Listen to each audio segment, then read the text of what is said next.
America నెగిటివిటీని face చేస్తుంది. Trump నెగిటివిటీని face చేయక తప్పదు. ఎందుకంటే ప్రపంచంలో ఉన్నటువంటి మీడియా సంస్థలు ఏవైతే కమ్యూనిస్ట్ ఐడియాలజిస్ట్ సంస్థలు, లేదంటే గనక ఎవరైతే ఈ సోరోస్ గ్రూప్కి సంబంధించినటువంటి సంస్థలు కలిపి సృష్టిస్తున్నటువంటి ఒక మాయాజాలం. ఇప్పుడు అమెరికా టారిఫ్లు వేసింది అంటే దానికి ఆదాయం భారీగా పెరుగుతుంది కదా, అంటే ఆర్థికాభివృద్ధి సాధ్యమే కదా. మరి అప్పుడు అక్కడ ప్రజలు ఎందుకు వ్యతిరేకించాలి? నెంబర్ 1. నెంబర్ 2, ఒకవేళ అమెరికాకి ఆదాయం తగ్గిపోయి ఇతర దేశాలకు ఆదాయం పెరుగుతుంది అది వేసే టారిఫ్ల వల్ల, అది నిజమైతే మిగతా దేశాలు ఎందుకు గొడవ చేయాలి?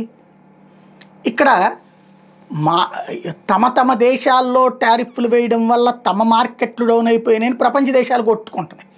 అదే సందర్భంలో అమెరికాలోనూ వ్యతిరేక ఉద్యమాలు, ఇందులో కమ్యూనిస్ట్ ఐడియాలజిస్టుల ఉద్యమాలు సాగుతున్నాయి, ఎల్జీబీటీ కమ్యూనిటీ ఉద్యమాలు సాగుతున్నాయి. అందరూ కలిసి ఒక్కటై ఏదో ఒక యాజిటేషన్ చేస్తారు. దాంతో ట్రంప్ పిచ్చోడు, ట్రంప్ తెక్కలోడు అని చెప్పేటటువంటి ప్రయత్నం. ట్రంపు ఇవాళ కాదు చెప్పుకొస్తోంది, భారతదేశమే కాదు ప్రపంచంలో ఉన్న అనేక దేశాలు మా దగ్గర నుండి వెళ్తున్న ఉత్పత్తుల మీద భారీగా ట్యాక్స్లు వేస్తున్నా, అవి తగ్గించాలి అతను చెప్పేది. పట్టించుకోరు.